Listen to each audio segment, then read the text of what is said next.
So I get very excited when it's time for the holidays. I can't wait to decorate the house. I can't wait to get into my Christmas stuff. I can't wait to get my decorations out. It's the idea I love a lot more than actually the act of doing so. I have that beautiful amnesia that has me forgetting what it's really like, what a pain in the ass it is to put everything up. And my kids are always so excited to go through the boxes, look at the ornaments, go through all of our decorations, the things we haven't seen for a year since I put them away last year. And then they're over it. They think they want to help, but no one really wants to help when it comes down to it. They just want to go through it and then leave it up to me. And I'm very particular about how I decorate and how I put things up. So I, to be quite honest, don't want their help. But the week before, or the week of Thanksgiving, rather, I had gotten a call that the LA Times Daily Pilot wanted to do an article on adult chicken. And I was elated. I thought, oh my God, this is it. It's happening. I'm getting an article written about me. And he had explained that he was going to bring a photographer, and we were going to do it the Monday of Thanksgiving week. So there was more pressure to have the house ready. I was going to have people at the house and people doing an article on adult chicken. And so I had scheduled, and I don't do this very often, but I had scheduled for the cleaning person to come and get the house ready on the day that the journalist and the photographer were going to come. And I just wanted it picture perfect, literally. And I put my Christmas decorations up outside, and they'd blown off a couple of times. Because as soon as I put them up, I was a little over anxious to do so, and I'd gotten them up a little early, and then the Santa Ana winds came to remind me I'd done it a little too early and knocked everything off. So after decorating outside about 3 times, when I finally got it right and got it dialed in so they wouldn't blow off, I had taken care of that. But it was time to get the inside of the house ready. And I thought, perfect timing. All this way, it'll be done for Thanksgiving. It'll be done for the guests that were coming over to do this interview, and we'd be ready. So I got up early on Monday morning, the week of Thanksgiving, and I took a shower and got ready because the cleaning person was going to be here until 4 in the afternoon, and the journalist and photographer would be here at 4:30, which left me no time. So I thought, I'll just get ready in the morning. I don't spend a lot of time getting ready. I'm not good at applying makeup. I've got very unruly hair, and my main goal was just to get my hair to be, I had straightened it. Just try your hardest not to sweat all day long, because my hair's like cotton candy. It just goes whoom, and hence I always have a hat on. Well, to occupy ourselves all day, of course, it meant going to skate parks. We had the dog, which always makes things a little bit more exciting and a little bit more difficult we have to get a little more creative about how we're going to fill our day up with activities.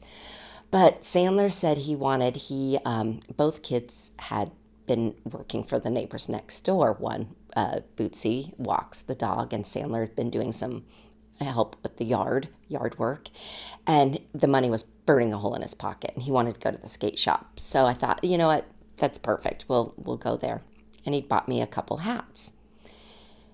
He didn't have quite enough money, so he borrowed my debit card to pay for the rest of the gifts that he was buying. An early Christmas present, he called it, to the tune of $100 extra that he needed my card for. But anyway, thank God he bought me a new hat, being the one I'm wearing now, which is from the skate shop. Anywho, we go skateboarding, and I run into a friend of mine that I like to skateboard with. And he's like, come on, get your stuff on, get your pads on, let's skate. I said, I can't. And he said, why? And I explained I had this big interview. It was my big break. Man, they're taking my picture. They're going to interview me. I have to look halfway presentable. I can't break a sweat. I can't take the risk of wearing my helmet. Then I'm going to have helmet head. I wasn't going to wear a hat. I didn't have a hat on all day. And so I didn't skate. And it was kind of painful to watch skating go on with my buddy and my son. And I didn't skate. And then I had to run another errand before we got home, and that was to the tailor. And the tailor happens to be located in a barbershop. And I was getting a holiday dress. It was a sequin dress, hemmed. And the tailor said, "Why don't you try it on, make sure it's the right length, etc." And I said, "Absolutely." So put that thing on, and I couldn't get it off. And I panicked. And I go into the dressing room and I start sweating. I start getting so hot. I'm getting super uncomfortable, going, "Oh shit, I can't get my dress off." And I couldn't ask the man. I mean, it's you're kind of on display. There are people getting their hair cut and done in the barbershop part of it. And I'm totally stuck in this freaking dress. And I'm thinking, the plan is not to wear a sequin dress. Why would I be in a sequin dress? The pictures being taken in my house, in my living room. I'm not wearing a sequin dress for this interview. Like, this is awkward. This is for my holiday party I'm not invited yet to. Like, I don't even know I have a sequin dress, but I'm not wearing it for the interview. I couldn't get it off, and I couldn't ask the man to help me. And I'm running out of time. It's 3:45. I can't get the dress off. So I've got my skate shoes on. I've worked up a sweat at this point. I've absolutely had a complete and total anxiety, panic, claustrophobic attack. And I get in the car, and the kids are looking at me, asking why I'm in a party dress. What are you doing? They never see me in a dress. What are you doing in a dress? So we just have to get home. We get home, and the lady who's cleaning the house isn't quite done yet. And I'm tearing through the house. And I think I made her really nervous. So she hightails it. She gets her stuff together and she gets the hell out. And I'm like, "I'm sorry. I just have an interview." And I can feel my hair just going, just creeping up. And all of a sudden, I've got a case of the furry cotton candy hair.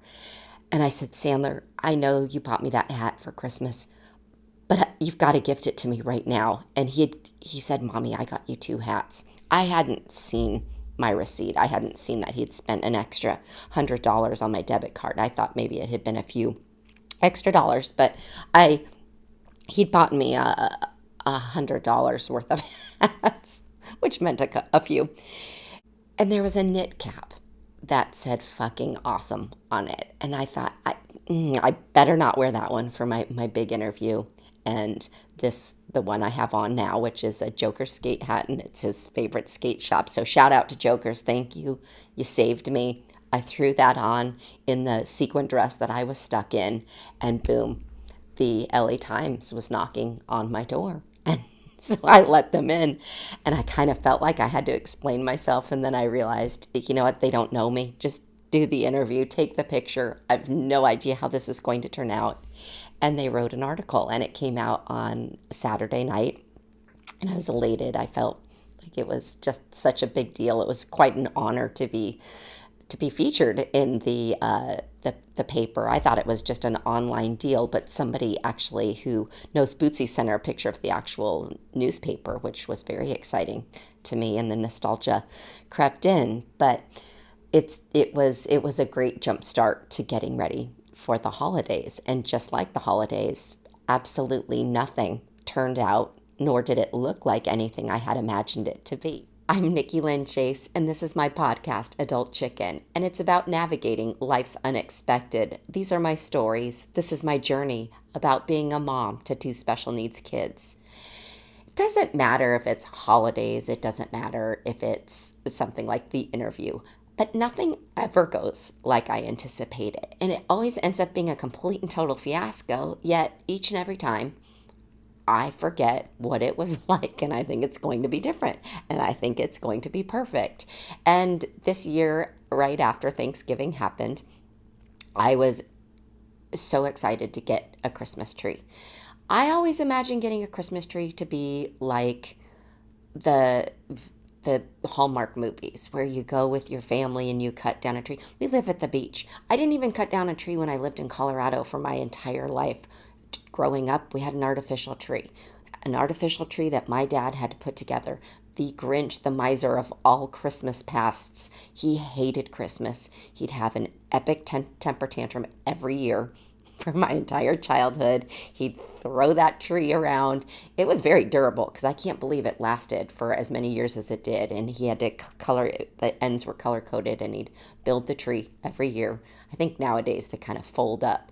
But inevitably, he had a temper tantrum, and that tree went flying in 1,000 pieces all over the house. And he put it back together and put it up. And that was sort of the Christmas tree of my childhood.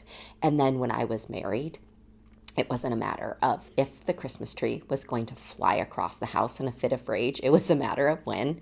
And that taught me not to buy glass ornaments or delicate ornaments, because inevitably I was redecorating a Christmas tree at least 2, if not 3 or 4 times a Christmas. But that amnesia I talked about having before just has always kicked in. And each and every year I'm as excited, and I picture the hallmark moment of driving into the forest and cutting down a tree with my family, all 3 of us dressed in flannels. But of course, we live at the beach. And we actually usually go to Home Depot and we pick out a tree. And it's never been that, oh, aha moment. We do always find the right tree. And this year we went a couple days after Thanksgiving and we picked out our tree. And it was it was closer to the Griswold moment where Clark gets all the sap stuck to his hand and he's going through a magazine and the magazine's coming off in his hand. I found our tree. It was the one that no one was looking at. We went pretty early this year, and so most of them they had stuff wrapped around them. And this one happened to be undone, and it's the one behind me. If you're watching this, I've changed up my scenery for the month of December. And if you're just listening to it on a podcast platform, I've got the TV going as my fake fireplace, and that's in the background. And then I've got this beautiful, it happens to be about a 9-foot Christmas tree behind me.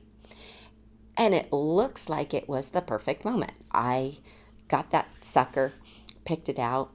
I had so much sap on my hands. I am dragging it through the lot at Home Depot. They were kind enough to help me put it on top of the car. I'm hauling it up. My kids do not help.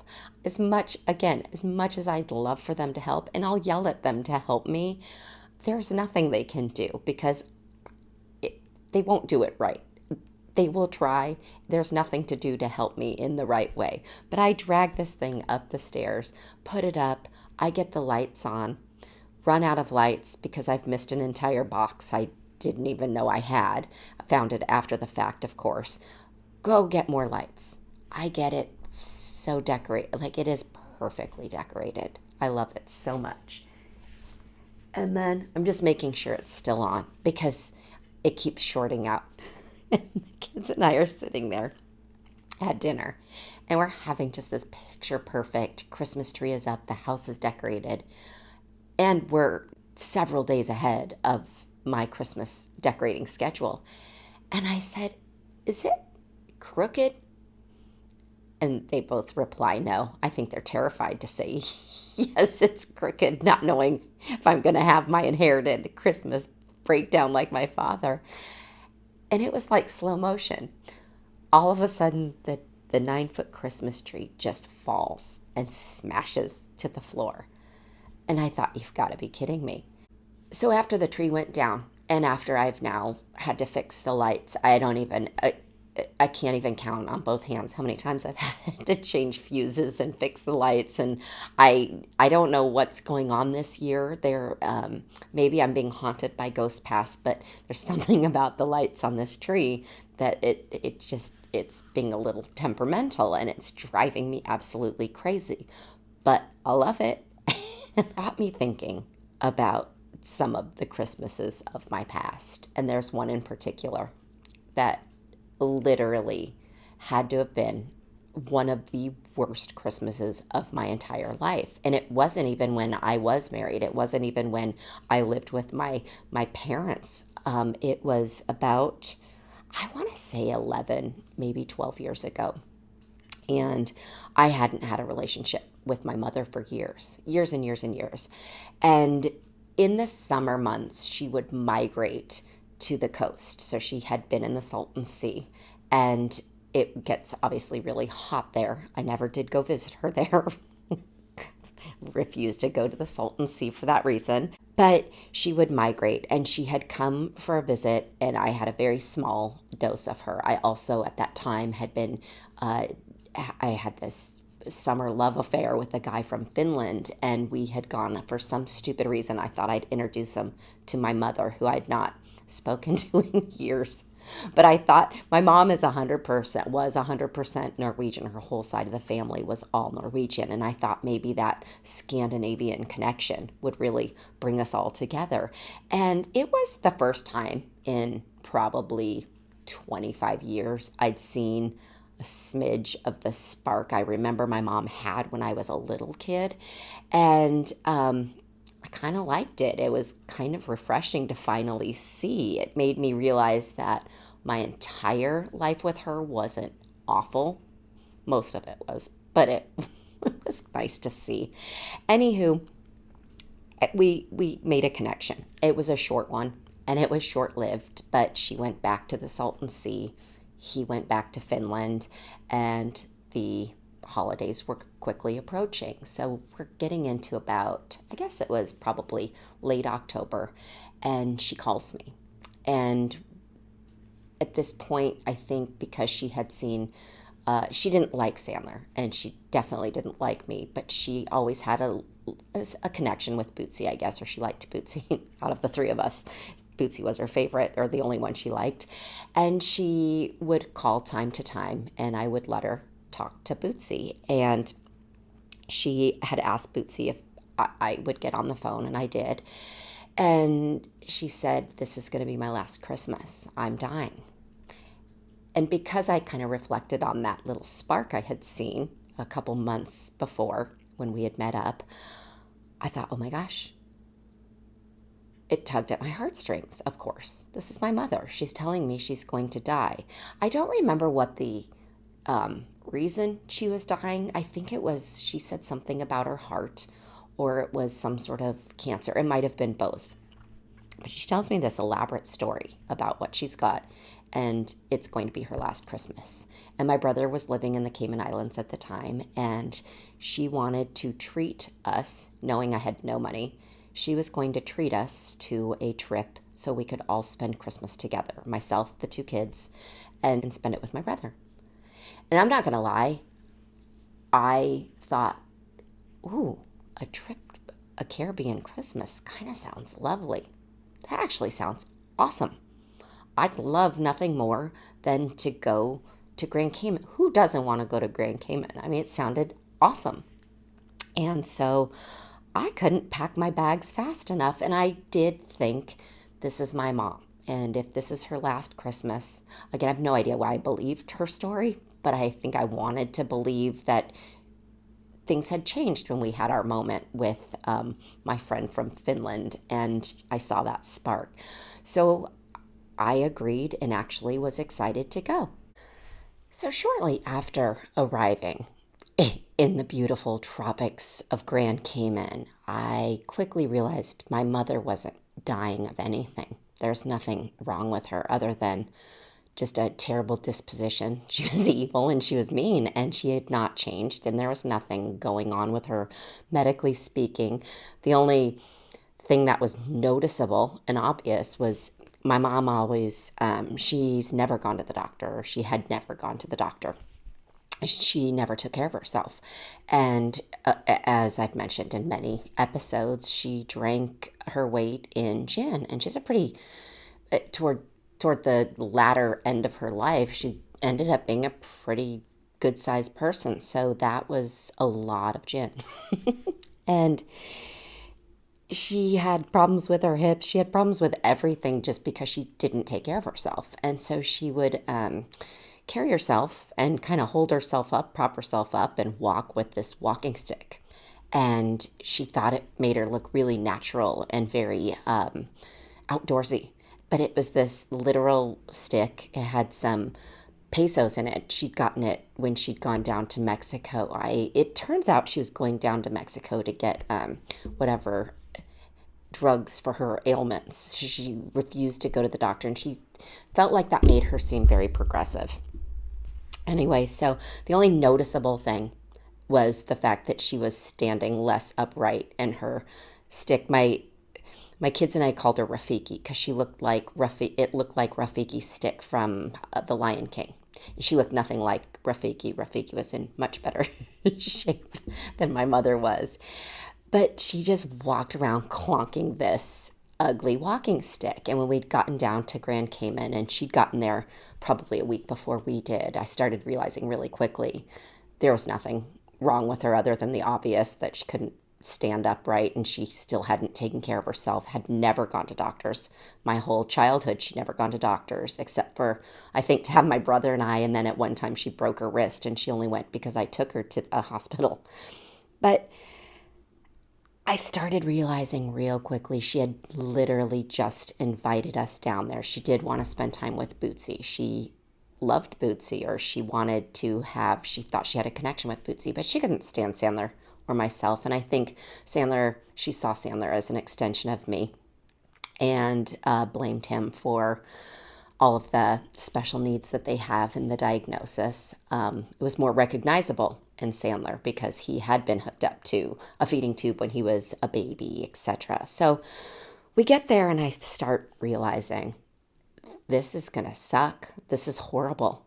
It might be beautiful. I mean, the sand is white and awesome, but I realized real quickly I had signed myself up to endure an awful experience with this woman. She was no better. She wasn't dying. We weren't there to celebrate her last Christmas. We were there so she could control my Christmas.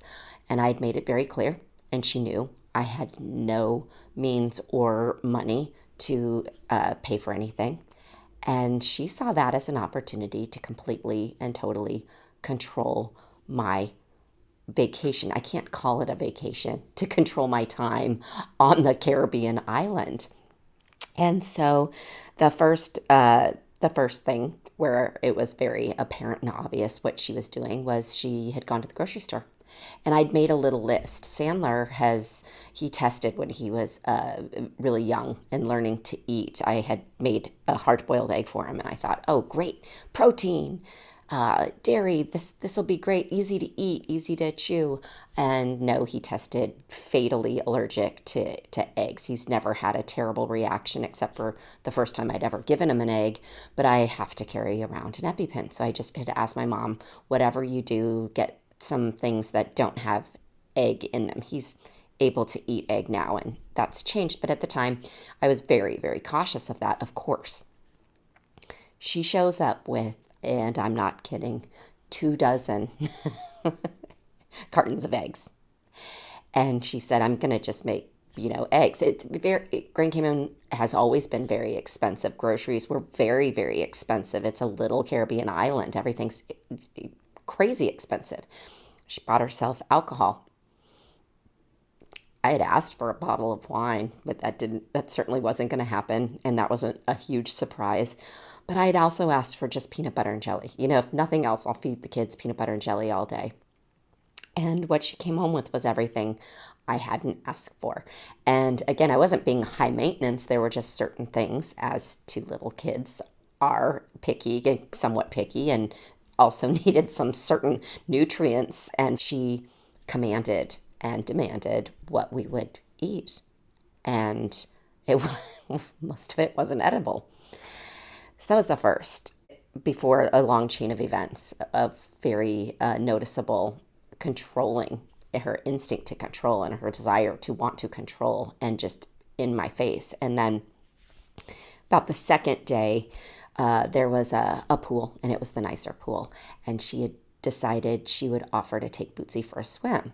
And I was fine with that. I had asked that. The one thing I had asked as a big favor was that I would get 45 minutes every morning to go for a run. That, back at home, the kids went to school, and that was my me time. That was my time where I would run, and I would just sort of get things out of my head or process things in my head. That was my sanity, was my running in the morning. And so the first morning we woke up, and I thought she'd be fine to watch the kids. And I came back, and I think probably it was about 45 minutes, might have gone over by 5 minutes. And Sandler was bawling when I got there. And he was never a kid that cried much at all. And he's just bawling. And Bootsy's got this look on her face like the last 45 minutes were hell. Get us out of here. This is not good. And my mom starts waving her Rafiki stick in my face, saying I'm not to do that again. She's not watching my son again. I don't know exactly what went on, but whatever it was not good. And like clearly something was wrong. So I realized real quickly that I wouldn't be running. I was going to take a break from exercising, that I was not going to get any physical activity other than if I was swimming in the pool with the kids.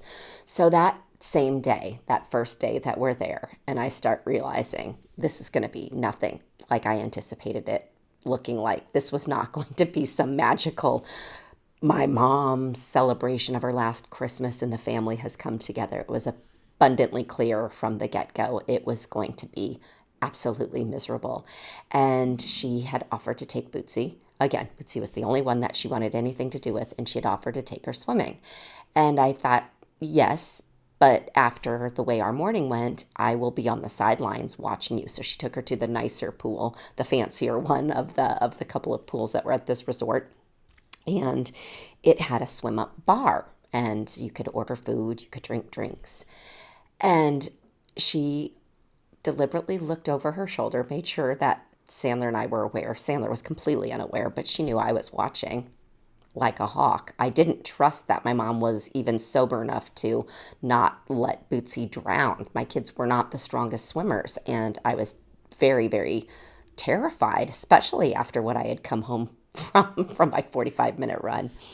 So she and Bootsy swam up to the bar, and I was happy for Bootsy. I was happy at least somebody out of the three of us was getting some sort of tropical Christmas experience. And she orders Bootsy whatever Bootsy wants. She orders Bootsy this huge tropical, virgin tropical drink.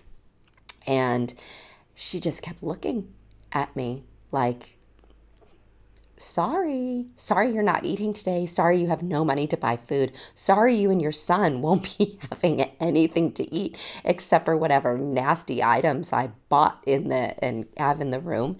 And it was so deliberate and it was crazy.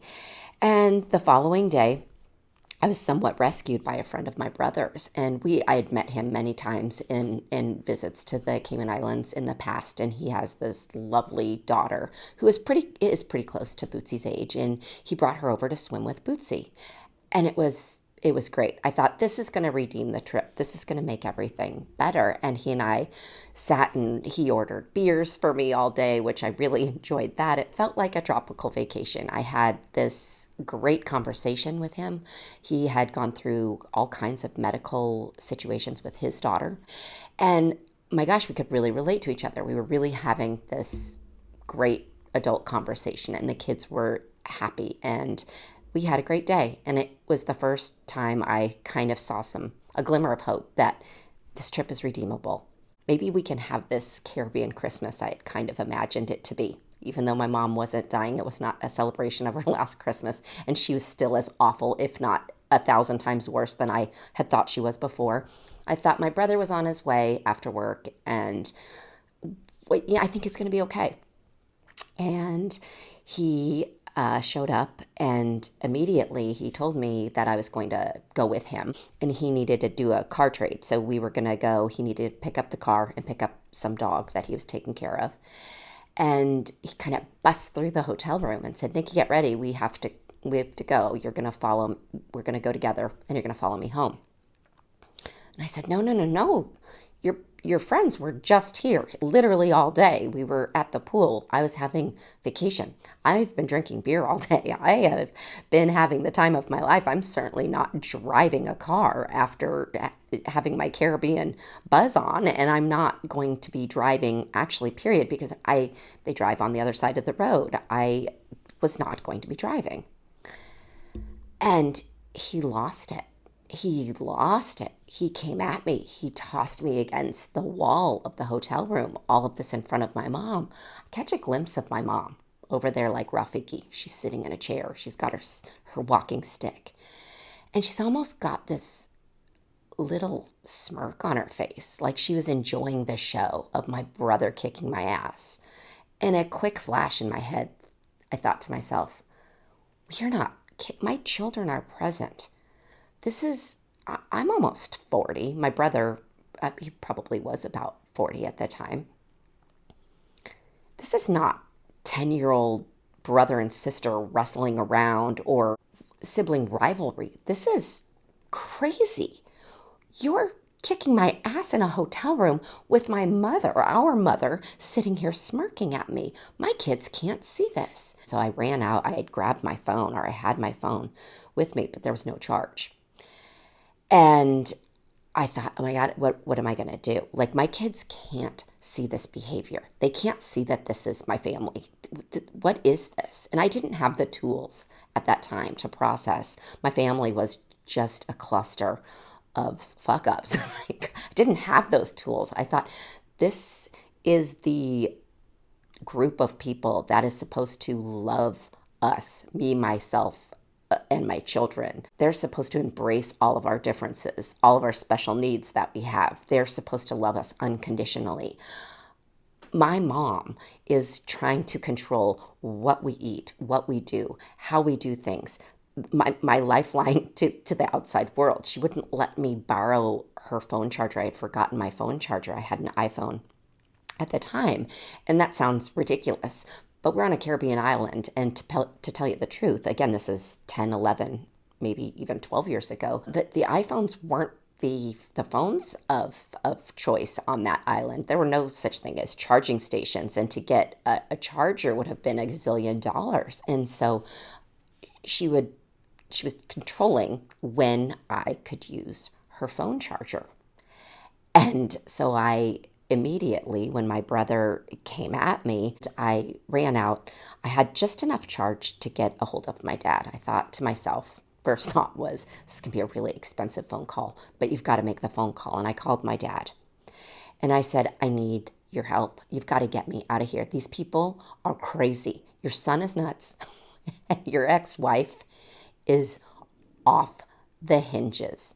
And I felt stupid. I felt stupid because I knew better, but I still wanted to believe that we were going to have this special family Christmas. I wanted to believe that my mom was not doing well and she had some sort of come to Jesus and wanted us to celebrate her, what was supposed to be her last Christmas, and turned out to be absolutely nothing of the sort.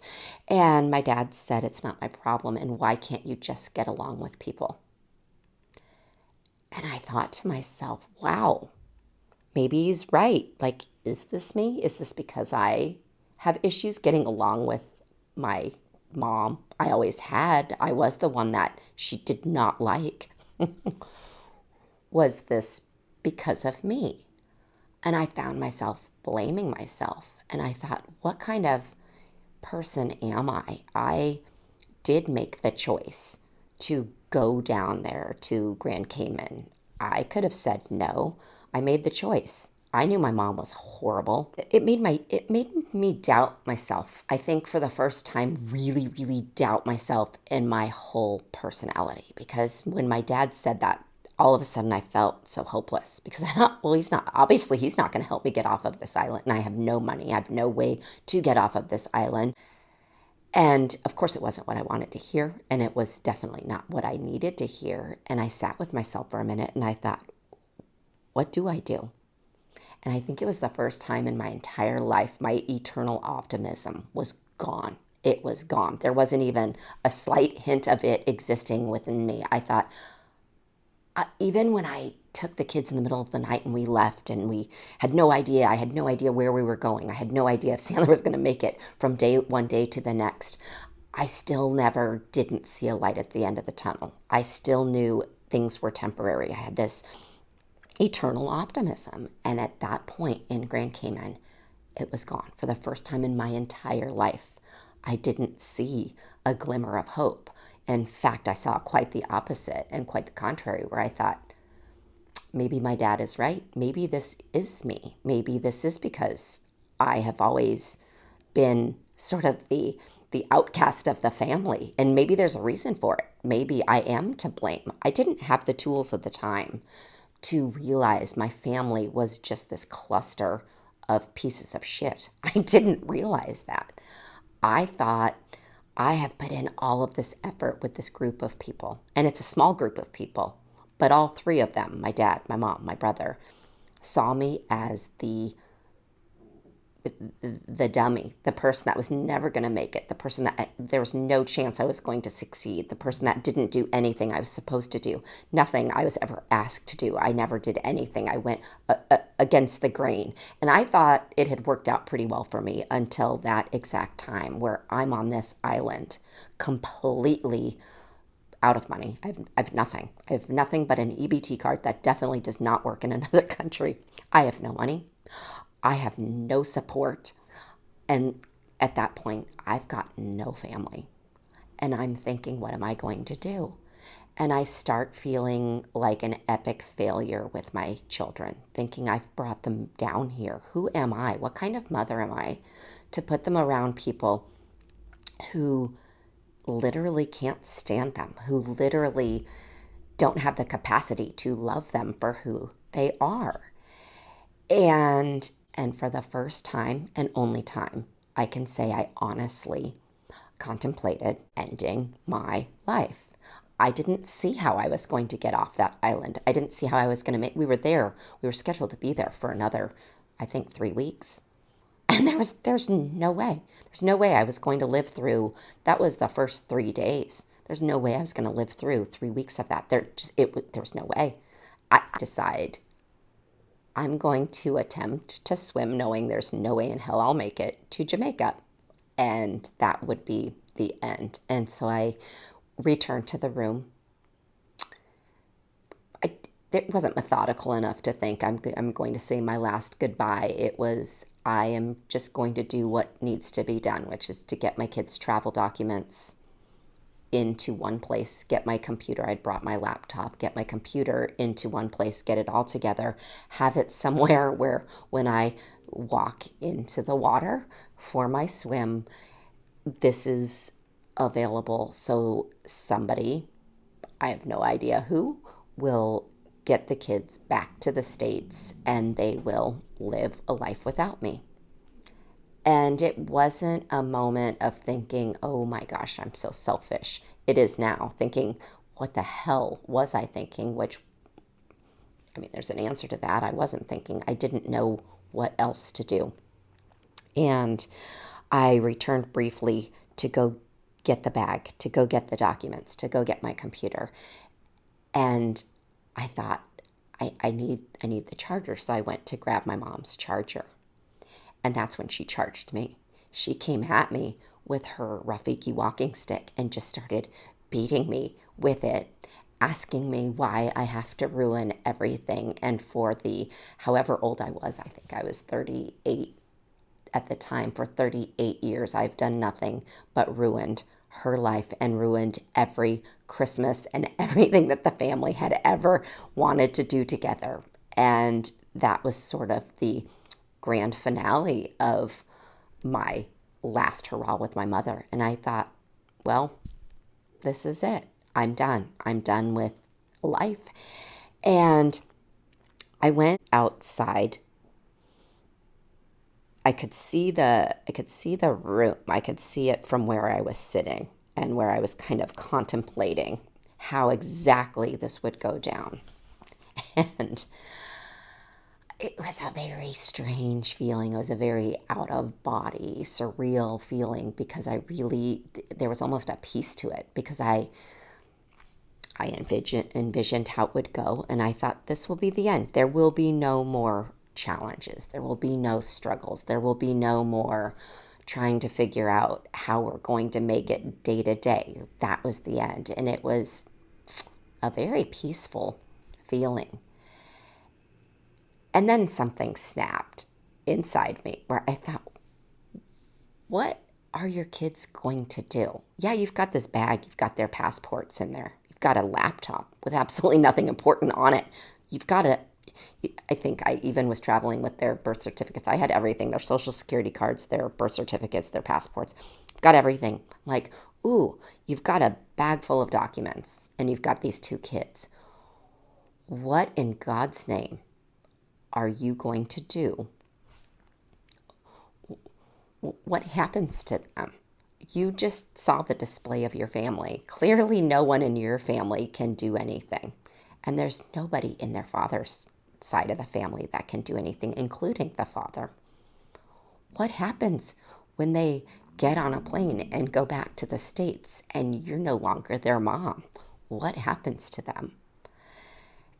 And of course, it was that flash of, oh my God, there's nobody there. And it gave me this incredibly powerful feeling of purpose. And it's funny, I hadn't thought of this ever until I started talking about this particular Christmas. It was very, very, very much like It's a Wonderful Life, where George Bailey, I believe is his name, I felt like Georgette Bailey, where broke, destitute, I couldn't be there for my kids. I couldn't make anything right for my kids, thinking they're going to be better off without me. And then all of a sudden, there I am. George Bailey was on the bridge, I believe, if I'm not mistaken. It's been a very long time since I've seen that Christmas movie. But he's on the bridge and he's going to go off. And then the angel appears in a very non-angel-like image or in a character that you would never picture to be an angel. And I had that exact kind of moment where I sat there. The door was open to the hotel room. I could see the kids. I knew that they were okay. And then I'm sitting on a lounge chair with a bag full of my kids' documents. And it was almost like this non-characteristic angel appeared. And it was just this idea in my mind, this very loud voice saying, look in that hotel room. Look at those two kids. They're not going back to the States and going to have any sort of structure or help or a loving environment. You are their person. They are your purpose. You're not getting into the ocean and trying to swim to Jamaica knowing you're not going to make it. You are going to get your ass off of this lounge chair and you're going to figure out how the hell you're getting off of this island, and you're going to go home and you're going to change your entire life because you've just realized that nobody in your family is ever going to be a person who's going to be there for you, and that's okay. I wanted everything to do with figuring out the true meaning of my being on this planet. My purpose is to be with the kids.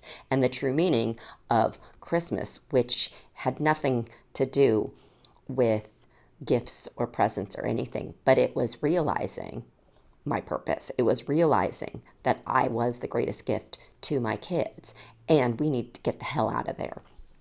So when I had texted the one friend and asked her to think, and that was my way of saying goodbye, asking her to thank a couple of people. The couple of friends in the States got the gist of my thank you and recognized that was a goodbye and realized I was distraught. I don't ask for help. I am not good at asking for help, but that I don't send short texts. I'm an essay of a texter. I'll send very long messages. And so I guess it was very telling when I said, please thank so-and-so and goodbye. And I think it was very obvious to them that something was not going well. And it was an SOS, if you will. And then the person who had the means to get us off the island did. And the following day, we had 3 plane tickets home. I can not even imagine how much they cost because it was Christmas. And Grand Cayman's not just a hop, skip, and a jump from California, but we hopped on that airplane. We came back. It was kind of amazing. I think it was the only holiday I actually lost. I had lost about 7 pounds in the few days that we were down there. For one, because my mom wouldn't feed me, and for two, just the stress of all of it. It had just taken a toll. Probably because I couldn't afford to drink either. I wasn't drinking except for the one day I hung out with my brother's friends. And It was truly a Christmas to never be forgotten. I mean, I'd gotten beat with my mom's walking stick. I'd been tossed around by my adult brother. I had watched the ugliest people I could ever be related to display something so gross, but that turned into something so beautiful and magical. It really was, I guess, every cliche Christmas movie combined and with a very, very happy ending. Today's special edition is about the recent article that the LA Times did on adult chicken. I was so excited when I got the message from the journalist who wanted to write the article on adult chicken. I am very proud of adult chicken, not because I think I'm moving mountains and doing huge things, but I'm very proud of it because it's helped me. It's been so cathartic for me. It's helped me process a lot of shit from my past that I didn't even realize was affecting me, to be quite honest with you. I told myself when I started this podcast, the goal was to do it for myself, not for anybody else, because there was this huge fear of, my God, I'm going to definitely cancel myself off the universe. My stories are nuts and I'm going to get myself in a lot of trouble. And then I realized you're just who you are. I mean, that it is what it is. And you are going to do this for yourself. You're not going to do it for anybody else. If you gain some followers along the way or you gain some traction, awesome. But if you can tell your story and it helps somebody, or it makes somebody feel like they're in good company, or it makes somebody feel good about themselves, or that they can sort of, if you can get through it, they can get through something, then that's a huge added bonus. But first and foremost, you're doing this for yourself. So it's interesting when people hear about how awful my family was or still is, there's this, oh, and I certainly don't want any pity. I mean, they have given me so much material to host a fairly exciting podcast. I mean, enough material to land me in the LA Times. And it was interesting because the article says no topic off limits, and it's very true. I want to share these stories because I hear myself, if nothing else, again, going back to this is for myself, I hear myself process it in this new light, very different from the 10, 11 years ago when I was in Grand Cayman and I didn't have the tools to process anything. And I didn't get, I mean, I'd come far, I'd done a lot, and I'd come a long way. But I'm eternally grateful for them being as awful as they are and were growing up, because not only have they given me endless amounts of material, if they hadn't been as awful as they had and been who they had, who I was raised with, my brother, and who had raised me, I'm going to use those words loosely. My dad barely raised me, but I wouldn't be the parent that I am for my kids. I wouldn't be the parent that'd be able to give my kids the holiday seasons that I do and have me recognize that raising my kids is an incredible success story, and it is my purpose. Please tune in next week for an episode all about wonky and crazy holiday traditions. One in particular, our friend Elf on the Shelf. He showed up this week. Oh dear God, that Elf on the Shelf. Whew, he's a lot of work. Little pesky bugger. And I'm again going to shamelessly promote myself. Please like, follow, share with everybody. Share with your friends. Share with your family. Share with anybody you think would feel better about themselves by hearing Adult Chicken. Enjoy the stories. Maybe be able to relate. Hopefully not relate to too much of it. But if you do relate to it, or you know anybody who does relate to it, you're in good company. Please like, follow, share, subscribe. You can find me at adultchicken.com. You can also find me on YouTube at Adult Chicken, as well as Apple, Spotify Podcasts, Adult Chicken, and Instagram, adult_chicken.